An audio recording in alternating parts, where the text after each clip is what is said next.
ഗർഭിണിയായിരിക്കുന്ന സമയത്തുള്ള ഷുഗർ എന്ന് പറയുന്നത് നമുക്ക് അമ്മയ്ക്കും കോംപ്ലിക്കേഷൻസ് ഉണ്ടാക്കാൻ ചാൻസ് ഉള്ളതാണ്.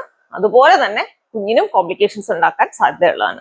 ഇപ്പൊ അമ്മയെ സംബന്ധിച്ചിടത്തോളം എന്ന് വെച്ച് കഴിഞ്ഞാൽ നമുക്ക് റിപ്പീറ്റഡ് ആയിട്ടുള്ള അണുബാധകൾ, ഇപ്പൊ യൂറിനറി ഇൻഫെക്ഷൻ ആയിക്കോട്ടെ, വജൈനൽ ഇൻഫെക്ഷൻ, നമ്മള് വെള്ളപ്പൊക്ക്, ചൊറിച്ചില്, അങ്ങനത്തെ പ്രശ്നങ്ങളൊക്കെ വരാൻ സാധ്യത കൂടുതലാണ്.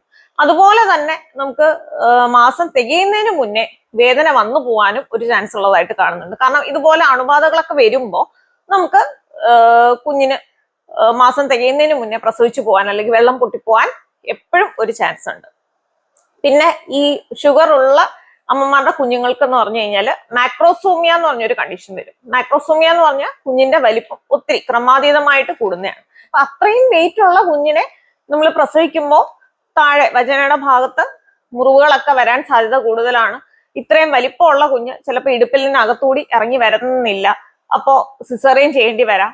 അതുപോലെ തന്നെ സിസേറിയൻ ആണെങ്കിലും ഡെലിവറി ആണെങ്കിലും ഷുഗേഴ്സ് കൺട്രോൾഡ് അല്ലെങ്കിൽ ആ മുറിവുകളൊക്കെ അണുബാധ വരാനായിട്ട് സാധ്യതയുണ്ട്.